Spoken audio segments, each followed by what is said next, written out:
Good morning. 7th class. मैं आपकी हिंदी अध्यापिका मिसेस सुरेंद्र रानी शर्मा आज फिर बसंत पुस्तक के साथ पाठ नंबर 15। हमारा पाठ 15 है नीलकंठ और लेखिका है महादेवी वर्मा। इसके कुछ शब्दार्थ हैं। शब्दार्थ देखिए, सजल यानी स मैंने साथ, जल जल के साथ यानी जल युक्त, जो जल से युक्त हो। सारांश, कोई भी कहानी का, बात का हम सारांश क्या निकालते हैं? निष्कर्ष। निष्कर्ष। आनंदोत्सव, आनंद का उत्सव कब मनाते हैं? जब हम आनंद में होते हैं तो हम उत्सव मनाते हैं। वो कौन, क्या बोलते हैं उसे? खुशियों के क्षण। जब हमारे जीवन में कुछ खुशियों के क्षण होते हैं तो हम आनंदोत्सव मनाते हैं। प्रहार, किसी पर प्रहार करते हैं तो क्या है? चोट लगना, प्रहार किया। मेघाच्छन्न, मेघाच्छन्न मतलब बादलों का छा जाना। मेघाच्छन्न मतलब बादलों का छा जाना। छितरा देना मतलब बिखरा देना। छतरा जाना मतलब बिखरा देना। तो आज का हमारा जो लेसन है, महादेवी वर्मा लेखिका है, जिनको पशु पक्षियों से बहुत लगाव है, वो प्रकृति प्रेमी है और उन्होंने बहुत सारे लेसन लिखे हैं पशु पक्षियों के बारे में। पर हमारे पाठ्य पुस्तक में उन्होंने नीलकंठ, नीलकंठ मतलब नीला कंठ। किसका होता है नीला कंठ? मोर का। तो एक मोर है जिसका नाम इस लेसन में हमारे नीलकंठ है।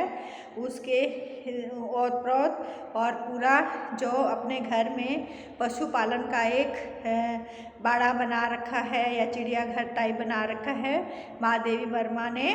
तो उसके अंदर पशु पक्षियों की क्या चहल पहल है, क्या उनकी गतिविधियां हैं, किस तरह से वो एक दूसरे से प्रेम से रहते हैं, या कौन सा पक्षी है जो बड़े क्रोध में जिस तरह से रहता है, तो कौन किस तरह का उनका व्यवहार है। लेखिका ने उनकी पूरी मन स्थिति से, पूरी उनकी जो मानसिकता है पशु पक्षियों की, उसकी अपने पूरे भाव से ये लेसन लिखा है। बहुत अच्छा लेसन है, सुनोगे ध्यान से, प्यार से, तो आपको भी बहुत अच्छा लगेगा। जो बच्चे पशु पक्षियों से प्रेम करते हैं, किसी के घर में तोता पाला है, किसी ने सुंदर सुंदर रंगीन चिड़िया पाली है, कोई अपने घर में कुत्ता पालता है ना, खरगोश है ना, अलग अलग पशु पक्षी पालते हैं, तो उनको ये पाठ बहुत ही मनमोहक, मन को अच्छा लगेगा। तो सभी बच्चे ध्यान से लेसन समझें। उस दिन एक अतिथि को स्टेशन पहुंचाकर मैं लौट रही थी। कौन कह रही है? लेखिका कह रही है। उनके घर कोई मेहमान आए हुए थे, उनको स्टेशन छोड़कर आई मैं, रेलवे स्टेशन। और फिर जब वापस लौट रही थी कि चिड़ियों और खरगोशों की दुकान का ध्यान आ गया। क्योंकि वो पशु पक्षियों से प्रेम करती थी, उन्होंने सोच रखा था देख के आऊँगी कैसी नई चिड़िया आई है, खरगोश आई है। तो एक दुकान पे रखे हुए थे ना, उसका ध्यान आ गया और मैंने ड्राइवर को उसी ओर चलने का आदेश दिया। ड्राइवर को कहा चलो आज हम चिड़िया और खरगोश वाली दुकान पे चलते हैं, गाड़ी उधर मोड़ लो। बड़े मियाँ चिड़िया वाले की दुकान के निकट पहुँचते ही उन्होंने सड़क पर आकर ड्राइवर को रुकने का संकेत दिया। बड़े मियाँ ने चिड़िया वाले की दुकान जैसे ही पास में आई तो उन्होंने सड़क पर आकर ड्राइवर को रुकने का संकेत दिया, इशारा किया। मेरे कोई प्रश्न करने से पहले ही उन्होंने कहना आरंभ किया। लेखिका कोई पूछती भी यहाँ क्यों रुकवाई है, क्या बात है, तो उन्होंने उससे पहले ही अपनी बात कहनी शुरू कर दी, आरंभ कर दी। सलाम गुरुजी, पिछली बार आने पर आपने मोर के बच्चों के लिए पूछा था। शंकरगढ़ से एक चिड़िया मार 2 मोर के बच्चे पकड़ लाया है। एक मोर है, एक मोरनी, आप पाल लें। क्योंकि दुकानदार, उनको भी पता होता है ना कि ये पशु पक्षियों से प्रेम करते हैं, ये पालते हैं, तो मैं इनको दे देता हूँ, इनको बताता हूँ। मोर के पंजों से दवा बनती है, सो ऐसे ही लोग खरीदने आए थे। आखिर मेरे सीने में भी तो इंसान का दिल है। हम मोर के पंजे से यदि दवाई बनेगी तो सोचो क्या करेंगे वो? मोर के पंजे काटेंगे ना, मोर को मार देंगे, है ना। तो उन्होंने मेरे दिल, दुकान वाला क्या कह रहा है, मेरे दिल में भी, मेरे में भी इंसान का दिल है, यानी मैं इंसान हूँ, मुझे भी दया आ गई और मैंने सोचा ये मोर को मार कर इसके पंजे निकालेंगे, इससे पहले मैं इनको खरीद लेता हूँ। और आप लोग हैं बड़े प्यार से पशु पक्षियों को पालते हैं, तो मैं आपको दे दूँगा। इंसान का दिल है, मारने के लिए ऐसी मासूम चीज़ों को कैसे दूँ? टालने के लिए मैंने कह दिया, गुरुजी ने मंगवाए हैं, वैसे यह कमबख्त रोज़गार ही खराब है, बस पकड़ो पकड़ो मारो मारो। यानी अपने जो उसने ये धंधा पशु पक्षियों को खरीदना और फिर बेचना या उनको पकड़ना या पकड़कर कुछ लोग तो मारने के लिए ही खरीद कर लेके जाते हैं, तो मारो मारो, ये दुकानदार कह रहा है। बड़े मियाँ के भाषण की तूफान मेल के लिए कोई निश्चित स्टेशन नहीं है। तूफान मेल मतलब जब बोलते हैं तो बोलते ही चले जाते हैं, जैसे तूफान मेल गाड़ी आती है, ट्रेन आती है, तो वो स्पीडों से निकल जाती है, उसको रोका नहीं जाता। सुनने वाले थक कर जहाँ रोक दे वहाँ स्टेशन मान लिया जाता है कि सुनने वाले कहें बस बहुत बता दिया अब चुप हो जाओ, तभी वो रुकते थे। इस तथ्य से परिचित होने के कारण ही मैंने बीच में ही उन्हें रोककर पूछा, मोर के बच्चे हैं कहाँ? बड़े मियाँ के हाथ के संकेत का अनुसरण करते हुए मेरी दृष्टि एक तार के छोटे से पिंजड़े तक पहुँची, जिसमें तितरों के समान 2 बच्चे बैठे थे। तितर पक्षी होता है ना, उनके समान 2 बच्चे बैठे थे। पिंजड़ा इतना संकीर्ण था, जो पिंजरे में इनको रख रखा था वो इतना बीड़ा था, तंग था। संकीर्ण मतलब छोटा, बिल्कुल टाइट, जिसमें पशु पक्षी बड़ी मुश्किल से बैठ सकते थे। था कि वे पक्षी शावक मतलब पक्षी के बच्चे, शावक मैंने बच्चे, जाली के गोल फ्रेम के किसी जड़े चित्र जैसे लग रहे थे, जैसे कोई जाली का बड़ा सा फ्रेम बनाया हुआ है और उसके अंदर ये पक्षियों के चित्र है, ऐसे बैठे हुए थे वो एक ही स्थिति में। चित्र का मतलब क्या होता है? चित्र जैसा होता है वैसा ही स्थिर होता है ना, तो वो पक्षी जैसे चित्र हों, स्थिर बैठे हुए थे, डरे हुए, संकीर्ण, यानी छोटे से पिंजरे के अंदर। मेरे निरीक्षण के साथ साथ बड़े मियाँ की भाषण मेल चली जा रही थी। वो महादेवी वर्मा उन पक्षियों को देख रही थी, मोर के छोटे बच्चों को, और जो बड़े मियाँ थे वो तूफान मेल की तरफ बोले जा रहे थे। भाषण मेल मतलब उनका भाषण लगातार चालू था।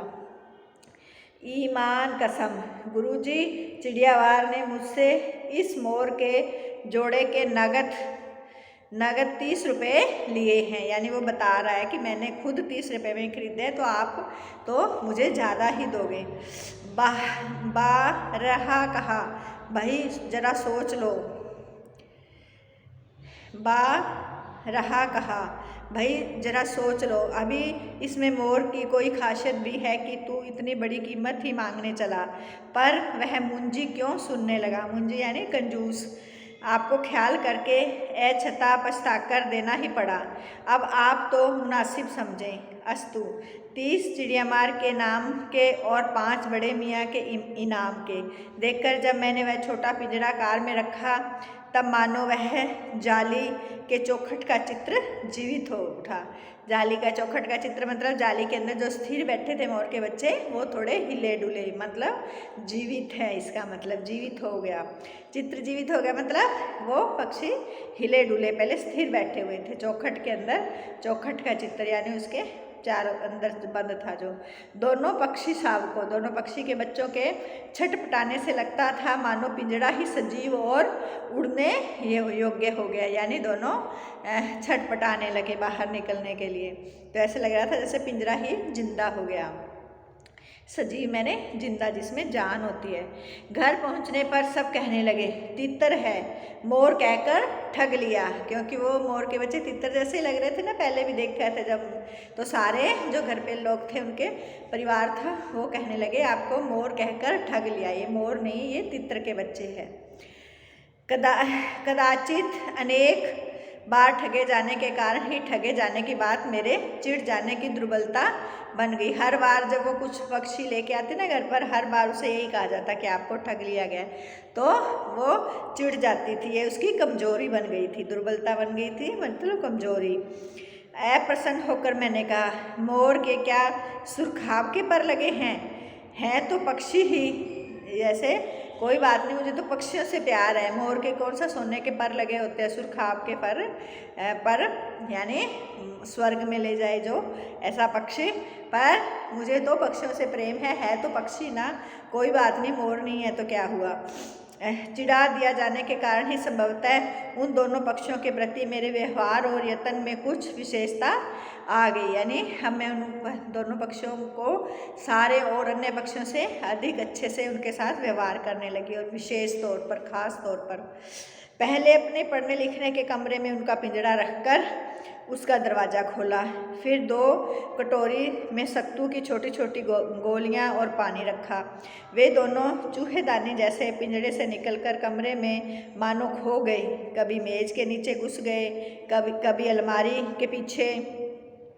अंत में इस लुक्का छिपी से थककर उन्होंने मेरी रद्दी कागज़ों की टोकरी को अपने नए बसेरे का गौरव प्रदान किया। रद्दी की टोकरी पड़ी थी महादेवी वर्मा के पढ़ाई के कमरे में, तो उस रद्दी की टोकरी में उन्होंने अपना घर बना लिया। पहले इधर उधर घूमे। 2-4 दिन वे इसी प्रकार दिन में इधर उधर गुप्तवास करते रहे। गुप्तवास मतलब कहीं छुप जाते किसी चीज़ के पीछे। गुप्त मैंने जो छिपा के रखना अपने आप को, वास मैंने रहना। और रात में रद्दी की टोकरी में प्रकट होते रहे। दिन में इधर उधर गुप्तवास रखते, छुपे रहते, पता ही नहीं चलता किधर गए, और रात को आकर अपनी रद्दी की टोकरी में सो जाते। फिर आश्वस्त हो जाने पर कभी मेरी मेज़ पर, कभी उनको अब ये हो गया कि आश्वस्त होना मतलब उनका डर निकल गया कि अब हमें कोई कुछ नहीं कहेगा, हम यहाँ स्वतंत्रता से आराम से इधर उधर घूम फिर सकते हैं। मेरी मेज़ पर, कभी कुर्सी पर और कभी मेरे सिर पर अचानक आविर्भूत होने लगे, यानी प्रकट होने लगे, आकर बैठ जाते। खिड़कियों में तो जाली लगी थी, पर दरवाज़ा मुझे निरंतर बंद रखना पड़ता था। खुला रखने पर चित्रा यानी मेरी बिल्ली इन नवागंतुकों मतलब नए मेहमान का पता लगा सकती थी, और तब उसके शोध की क्या परिणाम होता। बिल्ली भी तो पाल रखी थी ना, जिसका नाम क्या था, चित्रा। महादेवी वर्मा के घर चित्रा नाम की एक बिल्ली भी थी। यदि बिल्ली को पता चल जाता तो नए आए मेहमानों का वो क्या शोध मतलब खोज कर लेती, तो उसका क्या नतीजा निकलता, परिणाम होता, यह अनुमान करना कठिन नहीं है। वैसे वह चूहों पर भी आक्रमण नहीं करती, परंतु यहाँ तो 2 सर्वथा अपरिचित पक्षियों की अनधिकार चेष्टा का प्रश्न था। अब वैसे तो वो बिल्ली चूहों को भी नहीं मारती, चूहों का भी शिकार नहीं करती, परंतु फिर भी ये 2 अपरिचित यानी बिना परिचय के, बिना जान पहचान के, सर्वथा बिल्कुल अपरिचित समझते हो ना, जिनसे अपना परिचय नहीं होता, अपरिचित पक्षियों का अनधिकार यानी इनका कोई अधिकार नहीं था, इन्होंने अधिकार करने का इनकी चेष्टा थी, इनका प्रयत्न था। उसके लिए दरवाज़ा बंद रहे। ये दोनों उसकी दृष्टि से ऐरे गहरे मेरी मेज को अपना सिंहासन बना ले। यह स्थिति चित्रा जैसी अभिमानिनी महाराजारी के लिए ऐसे ही कही जाएगी। महाराजारी किसे कहते हैं, बिल्ली को कहते हैं। अभिमानिनी यानी उसे अभिमान था कि ये घर मेरा ही है, मैं पूरा इस पर अपना अधिकार समझती हूँ, तो असहज ही कही जाएगी। उसको यह बात सहन नहीं हो जाएगी, असहज सह रहेगी उसके लिए, इसलिए दरवाज़ा बंद ही रखा जाता था कमरे का। ठीक है, पेज नंबर निकालो 110। जब मेरे कमरे का कायाकल्प चिड़ियाखाने के रूप में होने लगा, कायाकल्प मतलब नक्शा ही बदल गया पूरे कमरे का अंदर, अब वो एक चिड़ियाखाने का रूप ले लिया महादेवी वर्मा के कमरे ने। तब मैंने बड़ी कठिनाई से दोनों चिड़ियों को पकड़कर जाली के बड़े घर में पहुंचाया, जो मेरे जीव जंतुओं का सामान्य निवास है, यानी जितने भी जीव जंतु हैं वो उनके लिए उनका वो सामान्य निवास, यानी वहीं सारे रहते हैं, तो वहीं पर उन दोनों चिड़ियों को बचो, क्योंकि पूरा कमरा ही गंदा कर दिया है ना, इधर उधर घूमना, चीज़ें बिखेरना, बींठें करना अपनी, कोई खाने की चीज़ें सब, तो कायाकल्प यानी बिल्कुल ही बदल गया था कमरा। इसलिए उन दोनों को क्या किया, जाली के बड़े घर में पहुंचाया, जहाँ सारे जीव जंतु रहते थे। दोनों नवागंतुकों ने पहले से रहने वालों में वैसा ही कौतूहल जगाया जैसे नववधु के आगमन पर परिवार में स्वाभाविक है। दोनों जो नव आगंतुक मैंने दोनों जो अतिथि आए थे, नए मेहमान आए थे, उन्होंने पहले से रहने वालों से वैसा ही कौतूहल, दोनों उतना ही उनमें जिज्ञासा कौतूहल, एक तरह का हलचल शोर शराबा सा हुआ जैसे एक नई वधु, नव मैंने नई, वधु मैंने बहू, नई बहू घर में आती है ना, तो उसकी आगमन पर, उसके आने की खुशी में सारा परिवार का खुश होना जैसे स्वाभाविक होता है, नेचुरल होता है। लक्का कबूतर नाचना छोड़कर दौड़ पड़े और उनके चारों ओर घूम घूम कर गुटरगू की रागिनी अलापने लगे। अब जो कबूतर था महादेवी वर्मा के जाली वाले बड़े घर में, उसका नाम क्या था? लक्का कबूतर। तो लक्का कबूतर ने जैसे ही इन दो नए मेहमानों को देखा, अपने जाली घर में आए, तो उनके चारों तरफ घूम घूम कर कौन सा गीत गाने लगा? गुटर करके राग अलापने लगा। और बड़े खरगोश सभ्य सभासदों के समान क्रम में बैठकर गंभीर भाव से उनका निरीक्षण करने लगे। बड़े खरगोश थे सभ्य सदा, जैसे सभ्य लोग होते हैं ना, बड़े सभासद मंत्री लोग होते हैं, सभा में बैठते हैं जो, वो पूरी लाइन से बैठकर और पूरी गंभीरता से, गंभीर भाव से, ऐसे सीरियस होकर और उनका निरीक्षण करने लगे कि ये है क्या चीज़। देखते, इनको ध्यान से देखने लगे। निरीक्षण करना मतलब ध्यान से उनको देखना। ऊन की गेंद जैसे छोटे खरगोश उनके चारों ओर उछल कूद कर मचाने लगे। बड़े खरगोश तो बैठ के लाइन से क्रम से बड़े छोटे ऐसे देखने लगे, और जो छोटे छोटे खरगोश थे वो ऐसे ऐसे रुई उछल रही है, वो उछल कर उनके चारों ओर शोर उछल कूद मचाने लगे। तोते मानो भली भांति देखने के लिए एक आंख बंद करके उनका परीक्षण करने लगे। तोता क्या करने लगा? एक आंख बंद कर ली और उसके बाद उसका परीक्षण करने लगे। उस दिन मेरे चिड़ियाघर में मानो भूचाल आ गया। चिड़ियाघर में जब नई चीज़, कोई नए पक्षी आते हैं तो सब में हलचल मच गई, तो ऐसे लगता है भूचाल आ गया। तो ये जो पूरा पैराग्राफ है ना, ये क्वेश्चन का आंसर है। धीरे धीरे दोनों मोर के बच्चे बड़े होने लगे। उनका कायाकल्प वैसे ही क्रमशः और रंगमय था। कायाकल्प मतलब उनकी काया मतलब शरीर, उनकी काया शरीर की जो शोभा थी वैसे ही बहुत सुंदर, मोर सुंदर होते ना, रंग में यानी रंग बिरंगे थे। जैसे इल्ली से तितली का बनना, छोटी सी इल्ली होती है वो बड़ी होकर जैसे तितली बन जाती है, वैसे दोनों पक्षी छोटे से बड़े हो रहे थे। मोर के सिर की कलगी, मोर के ऊपर ऐसे पंख सा लगा होता है ना, उसको कलगी बोलते हैं, और सघन यानी गहरी हो गई, ऊंची तथा चमकीली हो गई। चोंच अधिक बंकिम और पैनी होगी। चोंच थी वो भी तीखी और बंकिम